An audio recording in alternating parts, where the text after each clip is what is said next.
Hello, folks. Ted Simpson here. About ready to show you another fine painting. As you can see, you got me putting the liquid white on. A very thin, even coat. Now, I'm using a 12 by 16 canvas today, pre-stretched, double primed, and set in the landscape orientation. So, using my big old 2-inch brush here today, I'm putting on my liquid white. Keep in mind, as you know, a very thin, even coat.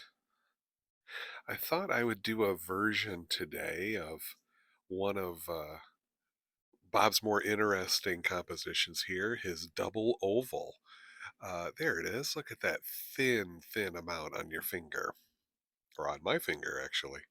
And that will make sure that we have just enough on there to slide, blend, move color, but not so much that it gets super soupy.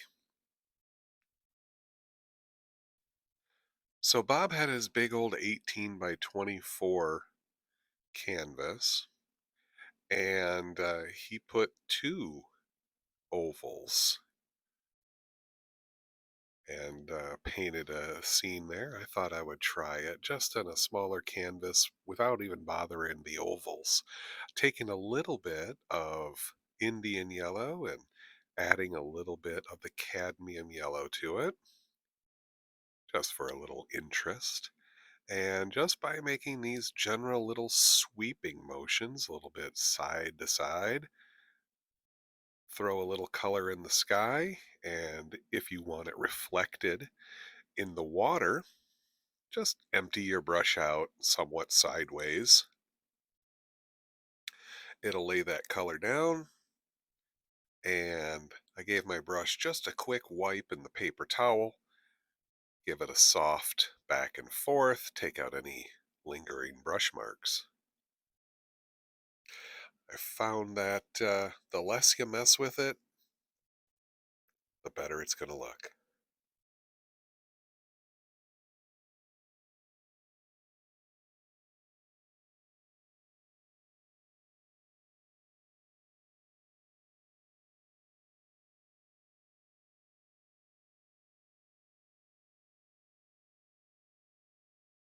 I do believe we're going to put on a nice bright blue color. And I'm using phthalo blue, but you're more than welcome to use Prussian blue, whatever we want in our scene here. I made sure to clean out my brush fully. Ooh, look at that. I actually added a little bit of Prussian blue to my phthalo blue. Getting a nice little mixture here, working it right into the brush, starting from the top, working my way down. And when you're doing this, you want to be careful, just barely get it to the yellow part there. Let it just stop. We don't want to make our green sky today. The more a little bit of green into my blue to make the water. The more Indian yellow you use for the sky, the less chance of that super bright green, just for future reference. Now I'm adding a little bit of my blues, a touch of green, even a little black, and working it from the bottom up, just kind of scrubbing it out there. I try to keep it relatively horizontal. Don't always succeed, as you can see there. But trying to keep it there a little bit darker at the bottom and letting it work itself right into the fabric there.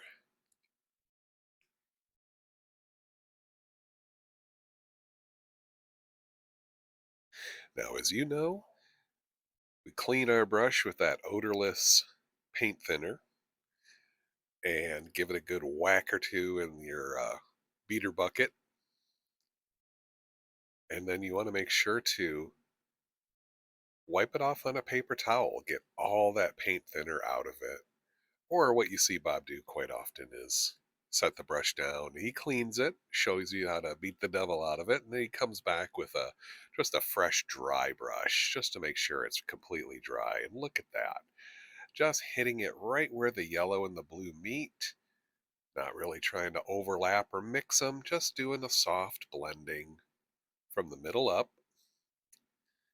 The more you work it, the more those colors all just kind of melt together, make one shade of blue. So if you want a little variation in it, just don't work it as much. For the water, pulling a little bit across in that same horizontal fashion will keep that water looking relatively flat.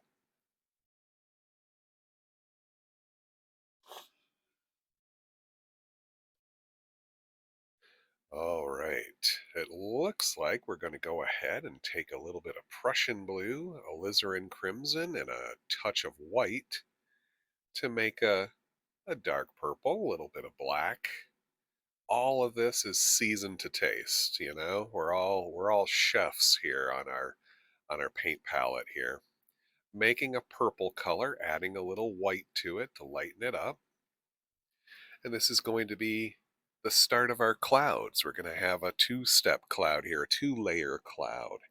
Add some shadowy bits to our cloud, and then we'll come by and blend and make some highlights. So just spinning your brush, letting it kind of dance around little circles here and there, not really overworking it. Throw a little out there and move on. All that color I just made make make one heck of a lot of clouds.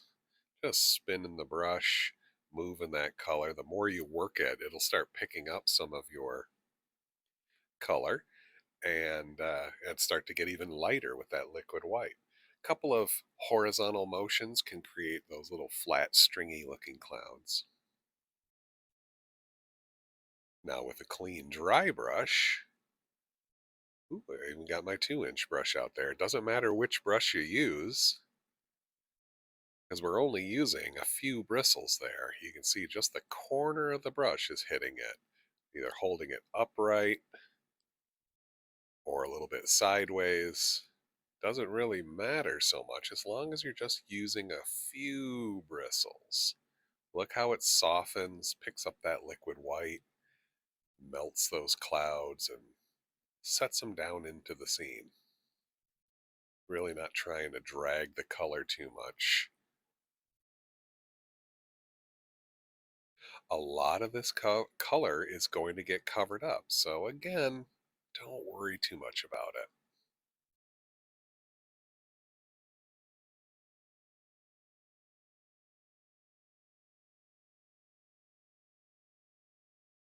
Using my small knife, I'd get rid of a little bit of that contaminated color at the base of my titanium white pile there. We're going to load plenty of this color into our fan brush.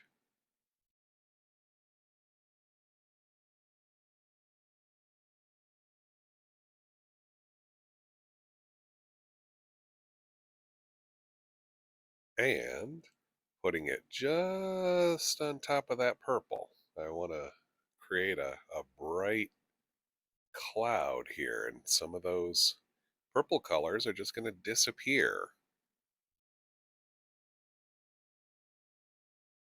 So again, just sort of pushing while making little circles, getting that bright color off there, and even in the middle there, you can toss a little color. Remember, the blending step comes later. Don't overwork it with the fan brush. We just spin and wind it up with the 1 or 2 inch brush. With a couple of bristles here, we tickle and tease. And then with that beveled edge of the brush, I fluff and lift. Knock the extra paint out of the brush as needed. And one of the hardest steps to remember when you're doing this is move on. Move on to the next area.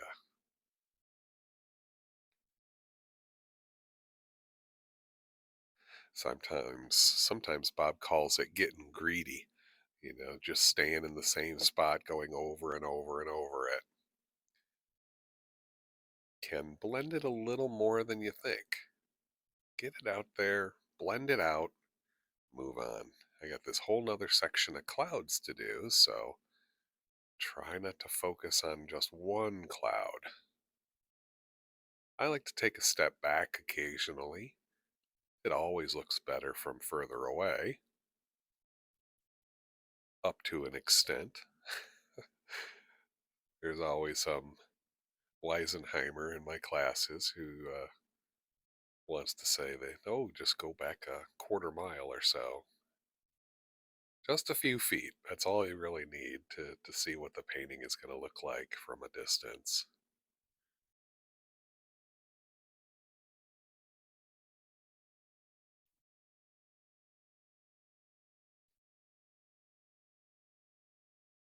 There we go.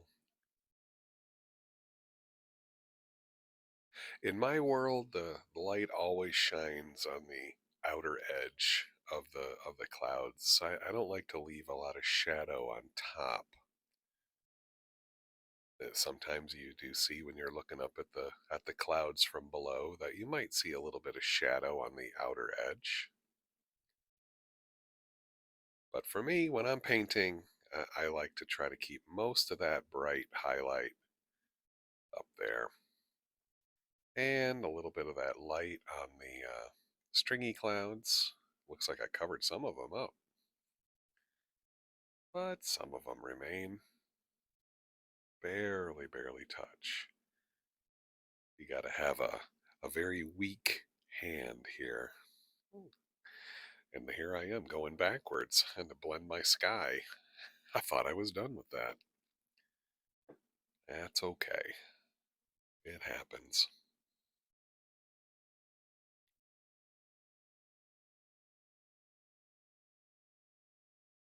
One of the things I sometimes forget when I'm doing the voiceover videos is I don't always show you my palette here. So here with my microphone, watching the video and narrating what I'm doing, um, try to catch up.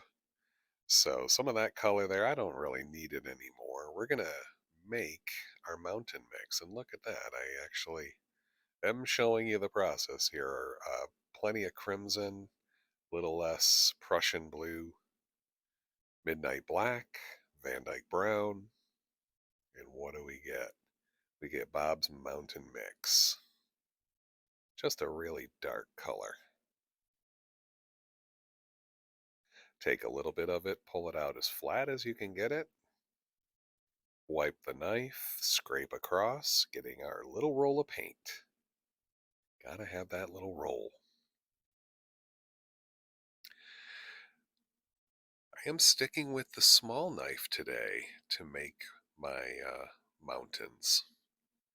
And we have a whole range of mountains, not just one or two big old peaks, but mountains that are going to look a little further away and have a number of peaks there. So you can see when you gently press in, it makes a pretty clean outer edge. You can pull in, you can slide one direction or the other. I might show you a couple of different versions here. As long as we have a nice outer edge, a good border. Now here I go with a slide. Look at that. A nice clean outer line. That's all I'm looking for. The base of the mountain is going to end up right in that white stripe between the sky and the water. Don't feel too much pressure on this. Just push some color out there. Make a couple of random peaks, some high, some low, some skinny peaks, some wider peaks.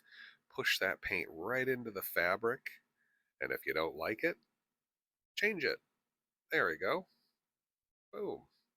And at the same time I'm pushing some of that paint on nice and flat, I'll come back and scrape off some of the extra. You'll see my knife angle go up really high and I scrape and leave some scratches on the canvas. That's removing the extra paint. Not all of it, just the big bulky super dark bits. I just scrape it away. We've got enough paint to do the task, just like that.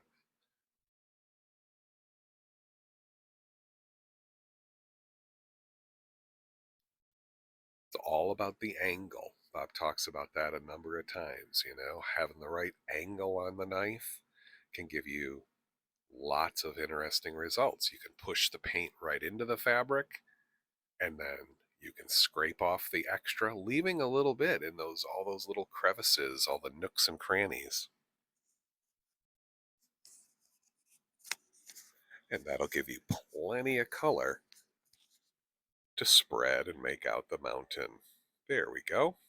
Clean, dry 1-inch brush, pushing firmly. Look how I slide that color out. And we're just building out a basic shape. Some of it's going to the right, some of it's going to the left. The harder you push, the more you'll move that color and keep that line nice and clean. You pick up that paint and look how I just build out that mountain using the color that's there and just bringing it downwards. Push and then fill in the rest. Each of my peaks, I try to determine a little bit here, a left side and a right side. We're going to have highlights and shadows. So you move some of the mountain to the right and then the rest of it to the left. You don't have to decide right now. That's a good indication to help you decide. But when you're putting the highlights on, you can change things. This is more of a guideline for you. I fill some of it in, and well, heck, you could just let this mountain go as is. You can see highlights and shadows there already without really going over it too many times.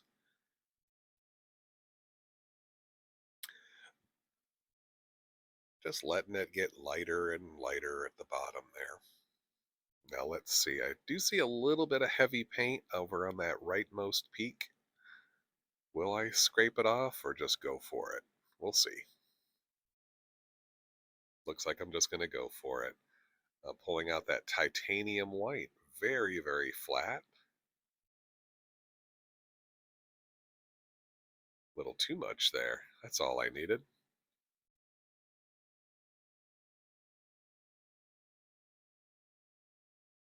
Sticking with those small rolls today.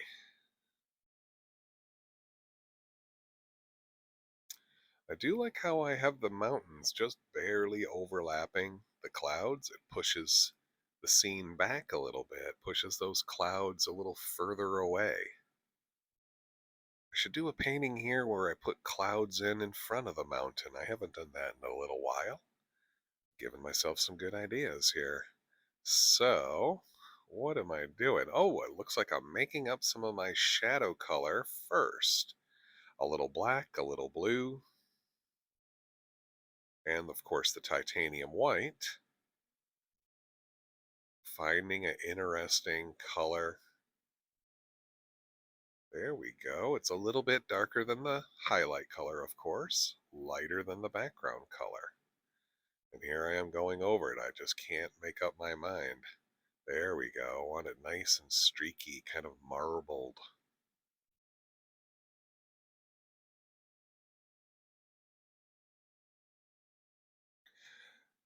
Sometimes here we can do all the highlights, then we go for the shadow, but I think I'm going to do a little bit of alternating here. Little tiny touches, letting that paint fall off the knife. We can get a little more surgical with it when I take these tiny little touches rather than giant swaths that we often do. Getting some color out there, mostly moving to the right, laying some of it on and moving on. I come right over and grab a little bit of shadow. I'm using the small edge of the knife. That's really good for getting into those hard to reach areas. And I try to avoid going on top of the highlight color. If you end up going over it a little too much, you can go back and clean it up.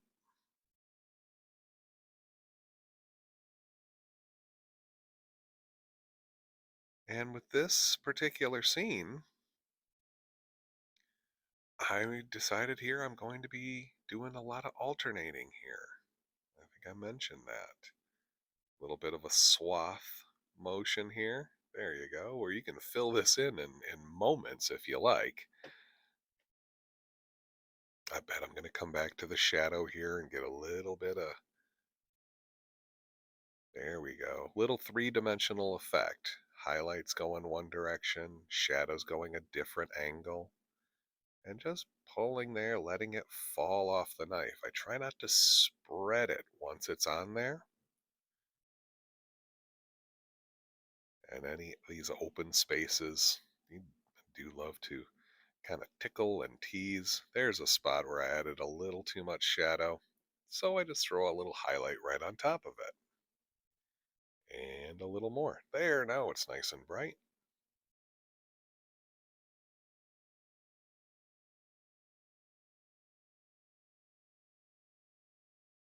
Going back here, teasing a little more. Highlight. It's catching the light a little bit more, so we use the bright color.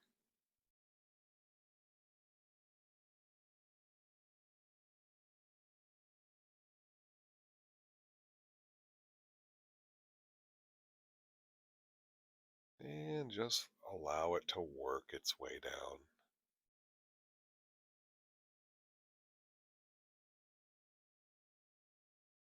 Really, there's nothing on here you can't fix. So allow yourself to let it go. Move on. If you don't like it, we'll change it.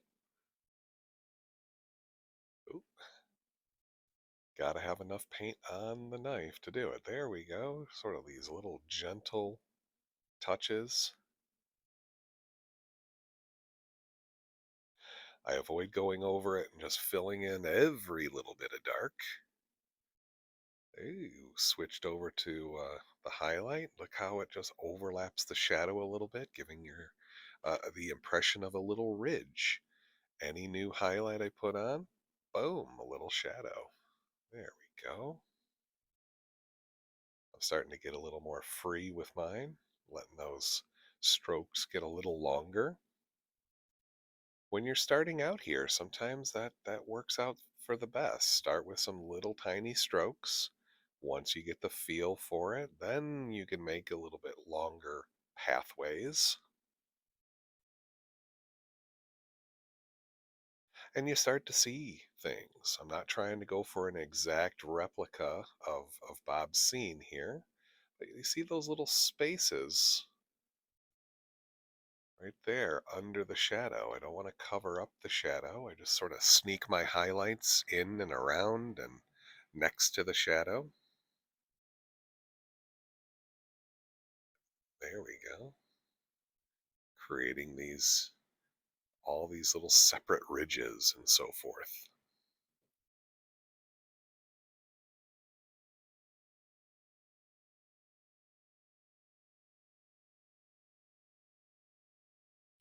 When you're doing your paintings, you can decide how much of this you want to do.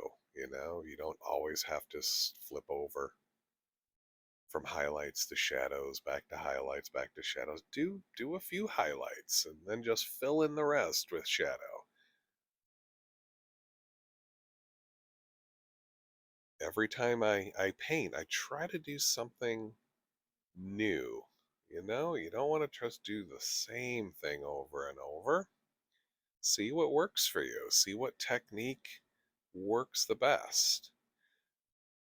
And where it doesn't always work out for you, practice that. Practice it until you can do these mountain highlights in a number of different ways. So when you're painting and something might go a little bit sideways, you have the skills to know what side of the knife you should use, what pressure, what angle, how much. paint you put out on there on that roll.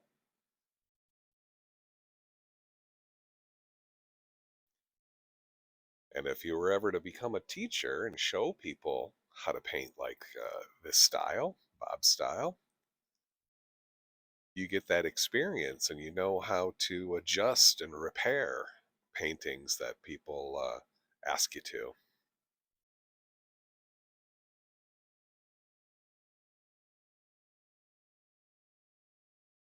Now I put that peak a little bit outside my border, but when I come back with my shadow, cleans it right up, gives you this little ridge over on the other side.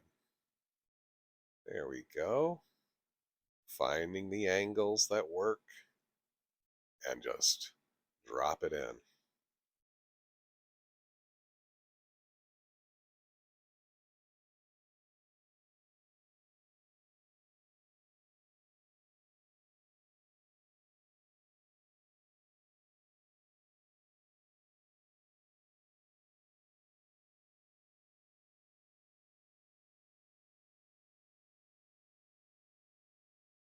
Every highlight needs a shadow.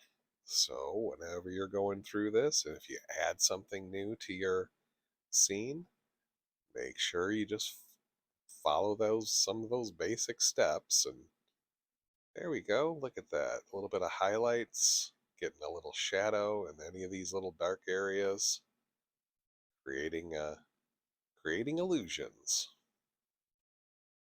I'm going to give you a little hot tip here and a little preview.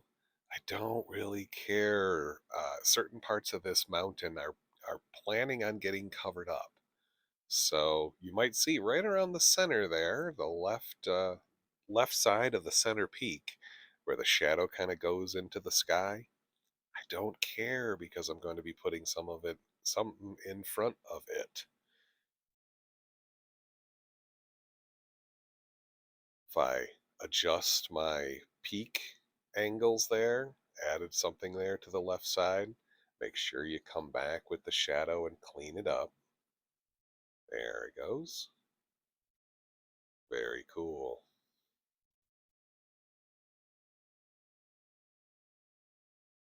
And I fall into the trap myself sometimes where you just kind of want to go over it a few too many times.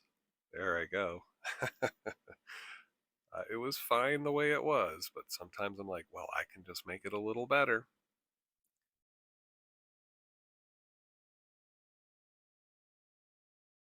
The last step, sometimes you got to force yourself to do, is just stop putting more paint on the canvas and then tap it with your 1 inch brush and create a little bit of mist and fog. Tapping angles are very important. Following the same basic angle of the highlights and the shadows, create a little mist and fog at the base.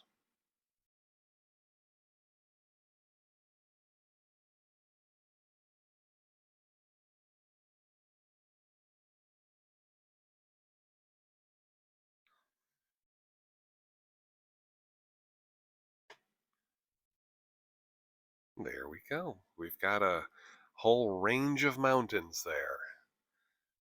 All right. We're going to come forward in our scene. So I take a big old lump of that alizarin crimson and some of my shadow color. It's got white and blue in it, so might as well reuse it, right? A little more blue, and we're going to make a foothill. We need to find the right purpley color though. So I've been using a little more Prussian blue lately, mostly with my skies and my purples. I use phthalo blue. I'm experimenting a little bit more with the Prussian blue. It adds a completely different dimension of purple.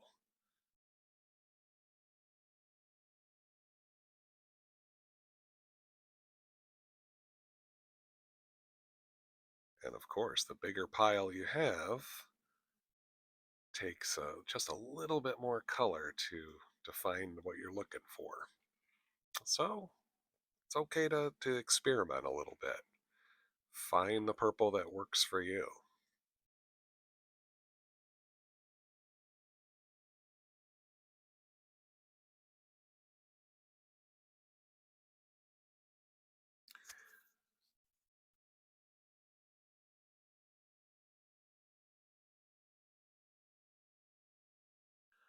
Tapping a little bit of that color into my 1-inch brush, I tap and move. Just letting those bristles kind of spring back and forth. Tappa, tappa, tappa. Turn that brush a little bit. You can make curves and all sorts of natural looking things.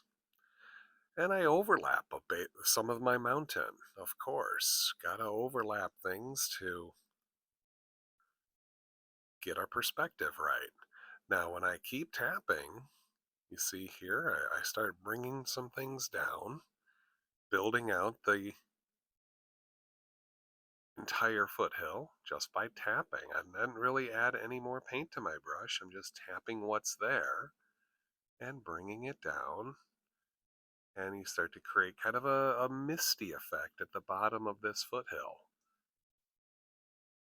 The more you tap it, the lighter and lighter it will get. But at any point, you can always add more. Find the degree of darkness that you like.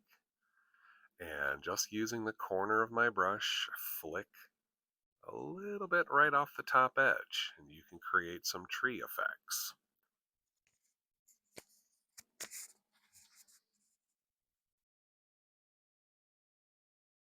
Now, mostly clean 2-inch brush here. It's just what I, used so far for all my other blendings.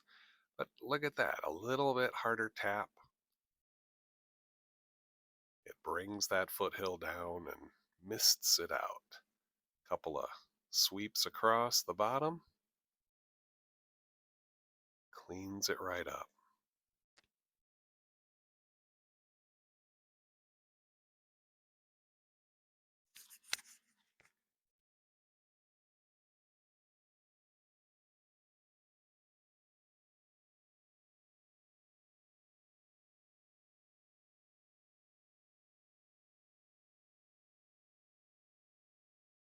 If you don't have as many trees out there as you want,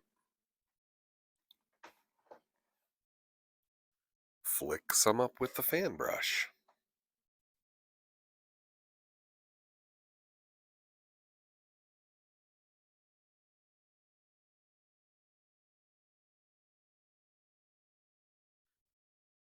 Now, all that extra color I made, I think that's just gonna go to waste unless I save it for another painting. We need to make up a nice big pile of dark. All that mountain color that I made, we're just gonna make a little more of it, adding some blue to it, adding a little green to it. We're going to be jumping into the foreground now, so we need a good batch of this dark color. More black, more brown, more crimson, more blue, more green. It's just mountain mix with green.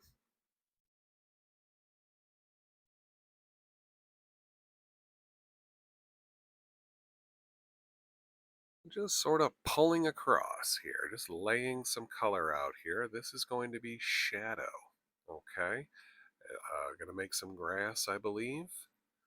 So we put on some dark color first. Look how I cut off that foothill, leaving a little misty, a little white area right there as our separator. So often in this style of painting, it's working light against dark, dark against light. That's what helps everything become distinct. Got the light sky, then the dark mountain color, the light mist at the bottom, then the dark foothill, and so on and so forth.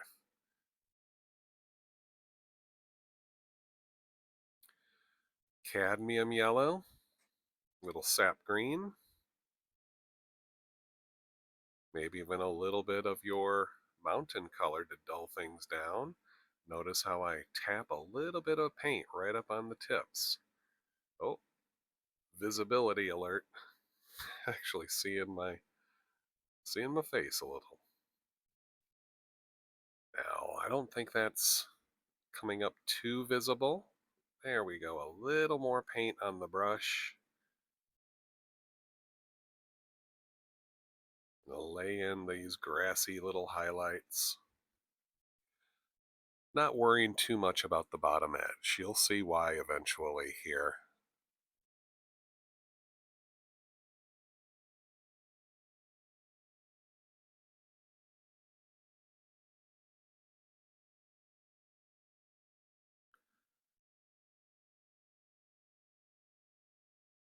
Now, one thing we try to avoid, don't get too greedy. Don't try to do the whole thing with just one or two brushfuls of highlight color. You do a little section, reload. Do a little section, reload. It only takes a moment to reload your brush to get these consistent results. If you try to do too much, it can start to mix in with the shadow color instead of sitting on top of it.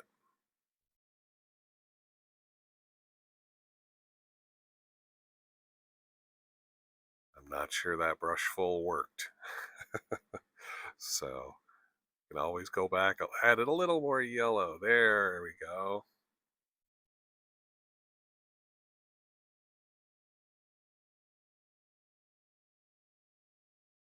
The more you tap it, the more it mixes and the darker things get. You can always come back with a little more paint and brighten it up and create a new little ridge, a new little hill shape. There we go. Taking my old 2-inch brush here and just the very bottom, tease some of that little bit of residue down and create a little reflection in there. The more you go over it, the softer it gets. Not looking for a great deal of reflection there, just an indication. Still a little too far away to see a great deal.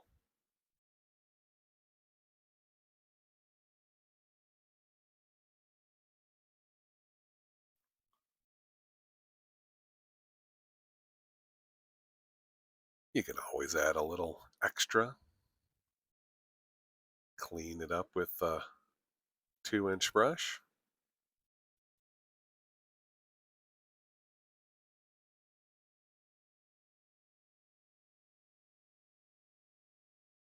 I think you know the drill here. Add little extra highlights where you like.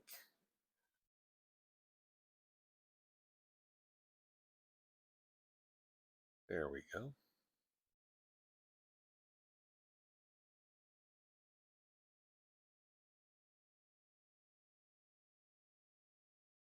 Now with the tiniest roll of titanium white, we're going to create a waterline.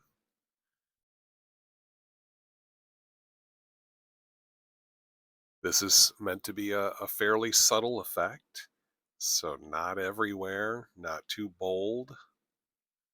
Right around the bottom edge there, just sort of slice to the side, touch and move. We've got ourselves a waterline.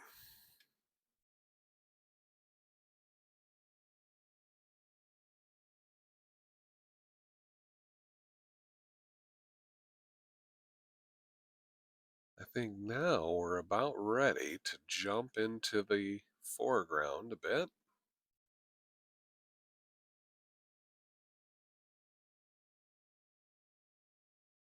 I think at this point we would be basically done. Bob, 10 minutes ago would be a Bob Ross episode. But I do like to go a bit more in depth. So here we go. Tapping down on my fan brush. I'm using that same dark color I used for the shadow part of the grass. Our nice deep dark color. And we're going to make some evergreens now, tapping down with my fan brush, working from the center out, making a small little evergreen.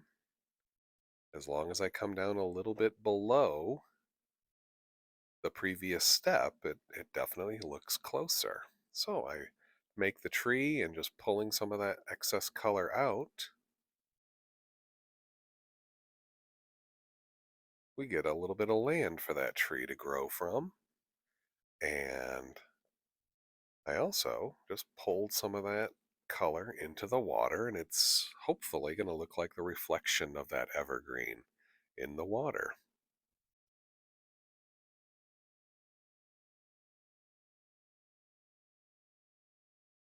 Now I need to make a bit more of my shadow color here. So you see me adding all of my black, some Prussian blue, green brown, and even a little dark sienna just because it was there and it was looking lonely. It wanted to be part of the scene here. So now we've got ourselves a big, big pile of dark color.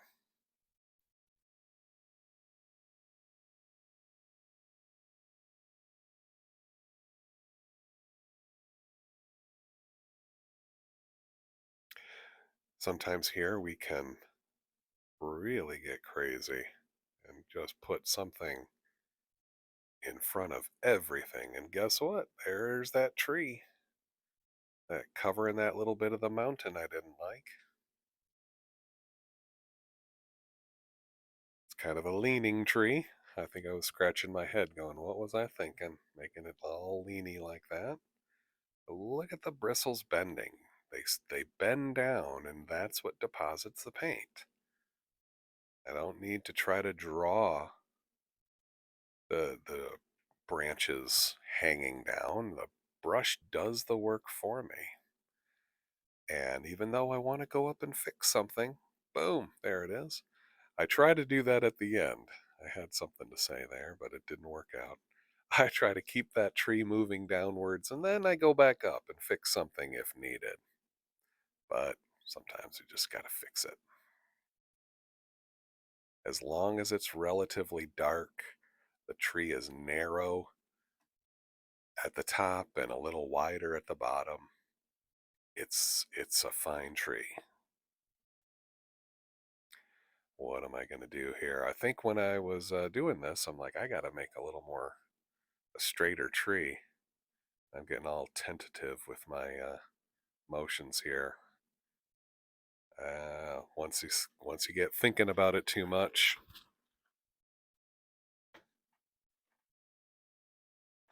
things don't really go the way you want. So stop thinking and just don't do it. Look at me hitting it now, going crazy now, letting that brush do its thing. There we go. This tree leaning just slightly to the right. I think it offsets the big old left leaning one a little. So what do? Add another left leaning one. All right. Tapping down, working from the center out, letting that brush really crack into the canvas there. Look at that. Just sort of fill in some more here. You could see that all that stuff there at the bottom. I don't know what it is, which tree it belongs to. Right now, it doesn't matter. It matters. We'll figure that out when we do the highlights.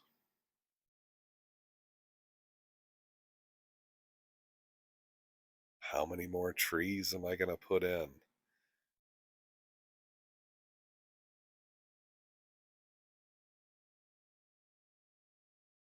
I think we need maybe another little peninsula. I forgot about this one.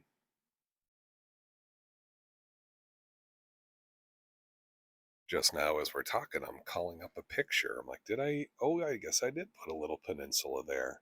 So we'll keep just tapping downwards, finding the angle where the brush bends and makes an interesting little branch shape.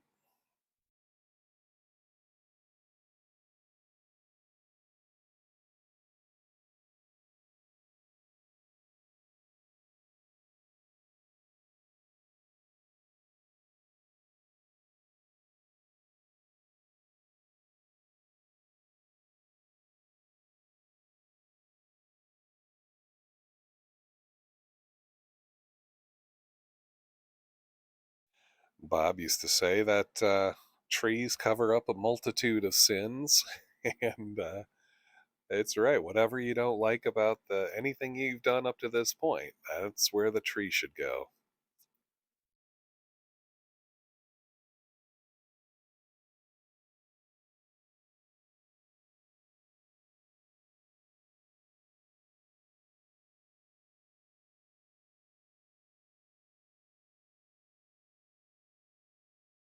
So there I go, dropping in another tree or two, and even a little tree top. I don't even have to do the whole tree to give the indication of one. That one's just kind of hanging out in the background. Look at that. Now we got two trees on the left, five trees in the middle, two on the right. Ooh, maybe three on the right.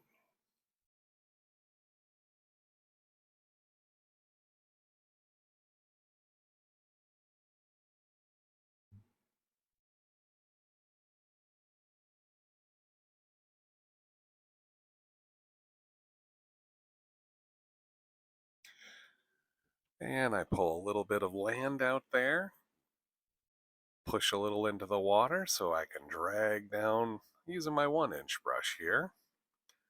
Create a little reflection. There we go. Grab just a piece of that land, pull it down, and brush sideways.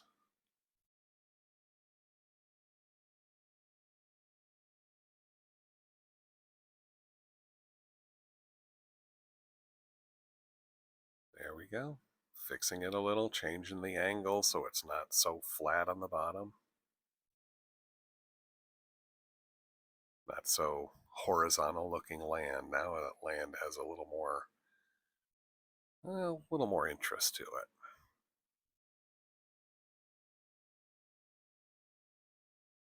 Where does this land go? Where is gonna what is gonna be there?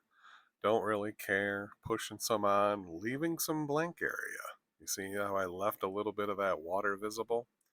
It's gonna make sense in a few minutes.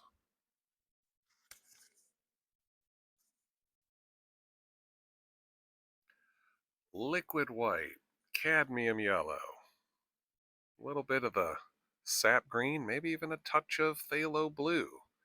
Might come over, grab some of those other yellows. Less you mix it, more interest you have there.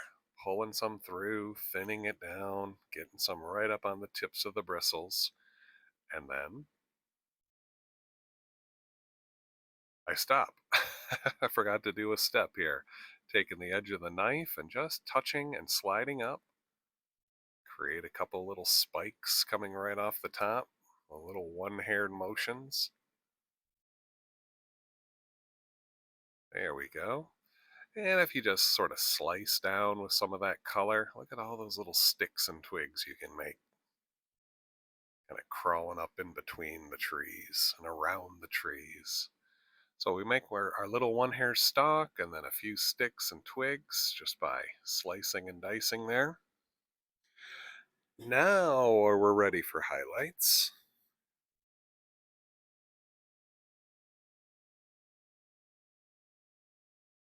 Tappa, tappa, tappa. Let some of that color come off.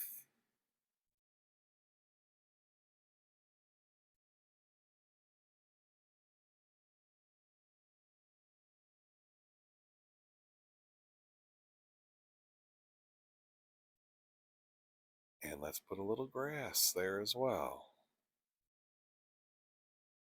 Same color or different color, doesn't really matter. Figure out what you like and do that. Ooh, extra little hill right there. So it looked like one little mass of land under the trees, and now there's kind of like two hills. Same thing on the right side here. Get some color out there. See the fan brush makes its own little frowny effect. But maybe, ooh, look at that. A little bit of white and my two browns. Maybe we can put a little trunk in there.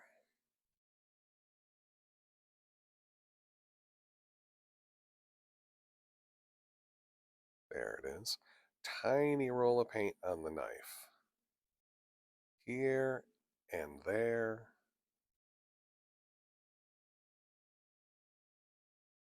Don't really need to make giant, the trunks the whole way down the tree, just little spots, couple little spots.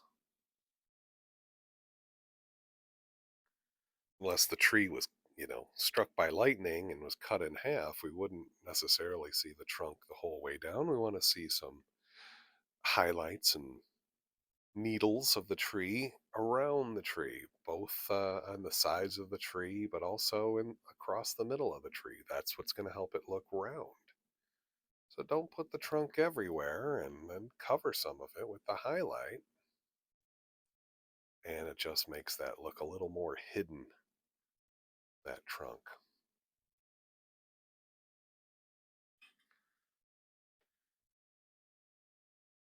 Keep working your way down, adding paint as you need to. But once I start working my way to the bottom of those trees, it's kind of like a grove of trees, right? As I'm working my way down, the paint picks up some of the shadow color and it automatically gets darker, just how it should. If everything was super bright and super highlighted, it'd look a little flat. You need the dark and the light.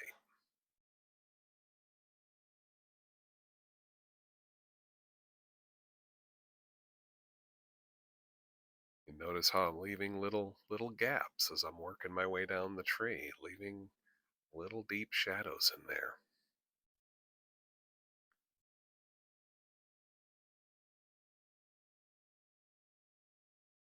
Can't forget about this one. You can actually see that little bead of color on my fan brush. That makes it really easy to tap a highlight.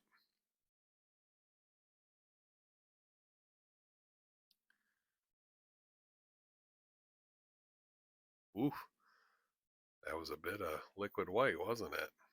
Yep, a little too much liquid white. So I have to dive into a lot more paint to kind of thicken it up again. There we go.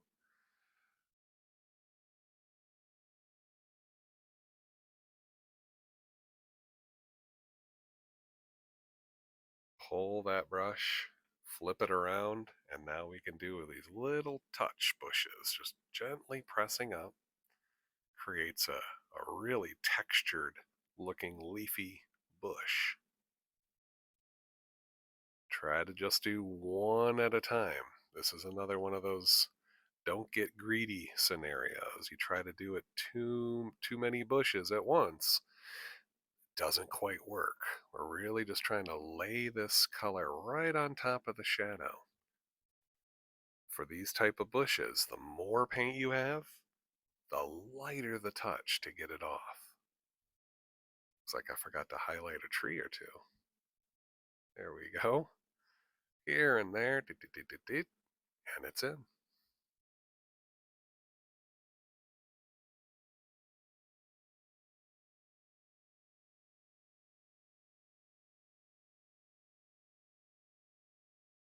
Same grass effect that works on the land that's far away works just as well in the foreground. You can create this lawn like grass, very flat, very easy, very fun.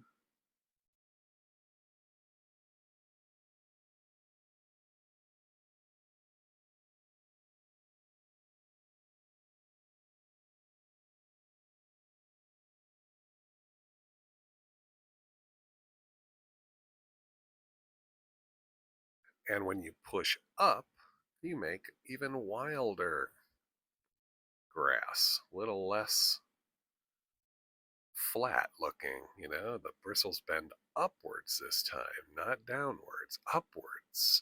And you create a much more textured, more detailed looking grass. A little bit of my white and browns, just lay some out, just like you're throwing snow on the mountain. And it evokes a indication of like some exposed earth. I throw it in there, here and there, And wherever I don't throw it in, that's where that little push-up grass goes. It'll overlap.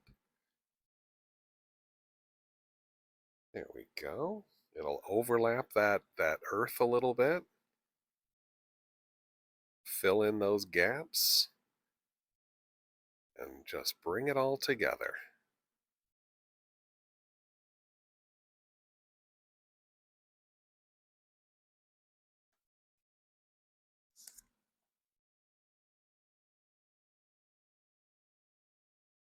Just a moment or two left, I think. About a minute left here. I'm going to put a little indication of a water line. This is a little more detailed water line, so I touch, I bend, I saw, and I move. And that creates a little bead out there. Keep it relatively flat, and it'll look like flat water.